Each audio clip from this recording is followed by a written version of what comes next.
Olá, povo de Deus, sexta-feira, 19 de julho de 2024, 15ª semana do tempo comum. A nossa reflexão de hoje é a partir de Isaías 38, de 1 a 6, 21, 22 e 7 a 8. E Mateus 12, de 1 a 8. Naqueles dias, Ezequias foi acometido de uma doença mortal. Foi visitá-lo o profeta Isaías, filho de Amós, e disse-lhe: Isto diz o Senhor: arruma as coisas de tua casa, pois vais morrer, não viverás. Então Ezequias virou o rosto contra a parede e orou ao Senhor, dizendo: Peço-te, Senhor, te lembres de que tenho caminhado em tua presença com fidelidade e probidade de coração e tenho praticado bem aos teus olhos. Ezequias prorrompeu num grande choro. A palavra do Senhor foi dirigida a Isaías: vai dizer a Ezequias: isso diz o Senhor, Deus de Davi, teu pai. Ouvi a tua oração, vi as tuas lágrimas. Eis que vou acrescentar à tua vida mais 15 anos. Vou libertar-te das mãos do rei da Síria, junto com esta cidade que põe sob minha proteção. Então Isaías ordenou que fizessem uma cataplasma de massa de figos e a aplicassem sobre a ferida, que ele ficaria bom. Perguntou Ezequias: e qual é o sinal de que hei de subir à casa do Senhor? Este é o sinal que terás do Senhor, de que ele cumprirá a promessa que fez. Eis que farei recuar 10 graus à sombra dos graus que já desceu no relógio solar de Acás. De fato, a marca do sol recuara 10 graus dos que ela tinha descido. Nosso texto de hoje faz parte do conjunto que compreende os capítulos de 36 a 39 e é atribuído ao primeiro Isaías, mas são obra de um redator pós-exílico.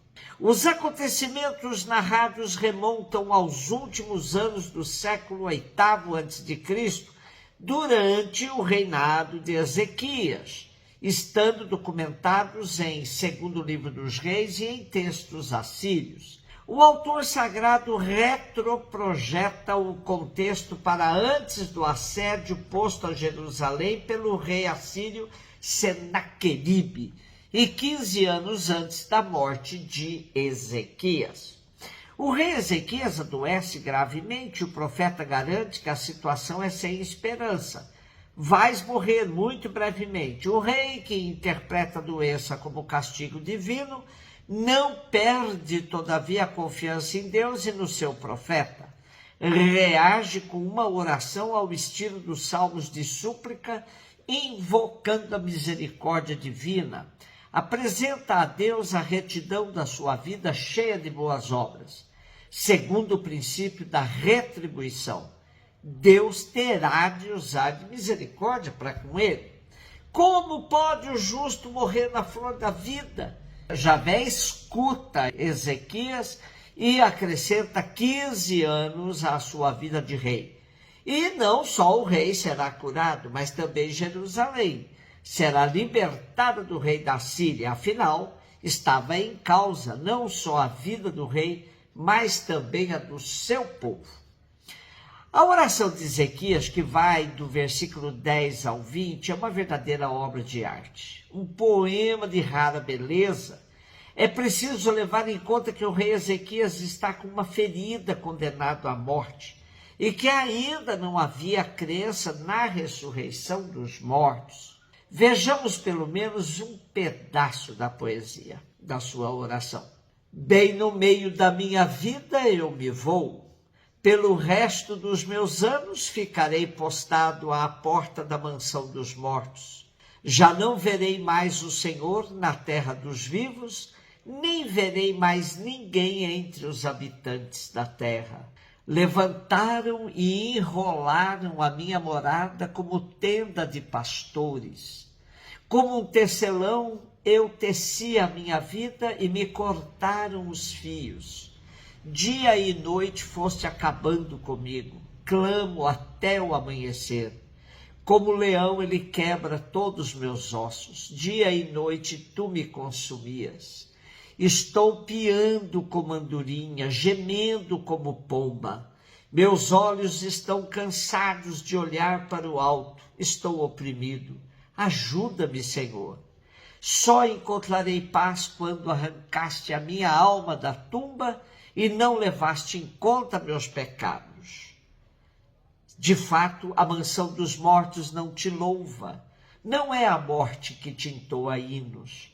Quem desce à cova não espera mais a tua fidelidade. Quem está vivo é que vai te louvar, como eu estou fazendo agora. Mateus 12, de 1 a 8, Jesus passou no meio de uma plantação num dia de sábado. Seus discípulos tinham fome, começaram a arrancar espigas para comer. Vendo isso, os fariseus disseram-lhe: olha, teus discípulos estão fazendo o que não é permitido fazer em dia de sábado. Jesus respondeu-lhes: nunca lestes o que fez Davi quando ele e seus companheiros sentiram fome? Como entrou na casa de Deus e todos comeram os pães da oferenda, que nem a ele nem aos seus companheiros era permitido comer, mas unicamente aos sacerdotes? Ou nunca lestes na lei que em dia de sábado no templo os sacerdotes violam o sábado, sem contrair culpa alguma? Ora, eu vos digo, aqui está quem é maior do que o templo. Se tivesseis compreendido o que significa quero misericórdia e não o sacrifício, não teríeis condenado os inocentes. De fato, o Filho do Homem é Senhor do sábado. Temos a narrativa de mais uma das controvérsias entre Jesus e os especialistas da lei, os escribas e os leigos piedosos, os fariseus. A prática de Jesus tornava esses confrontos inevitáveis.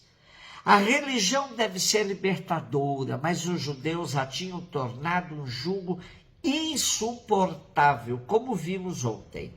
O repouso sabático inicialmente era uma lei humanitária que visava proporcionar descanso a quem trabalhava, aos homens livres e aos escravos, e mesmo aos animais.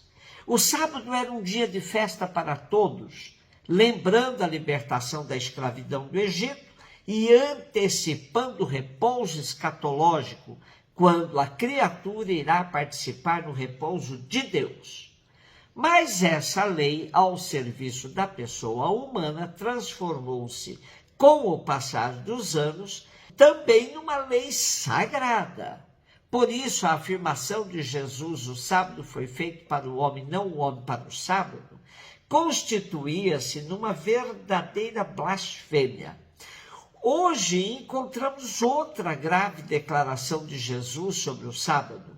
O Filho do Homem é também Senhor do sábado. O Filho do Homem, até do sábado, é Senhor.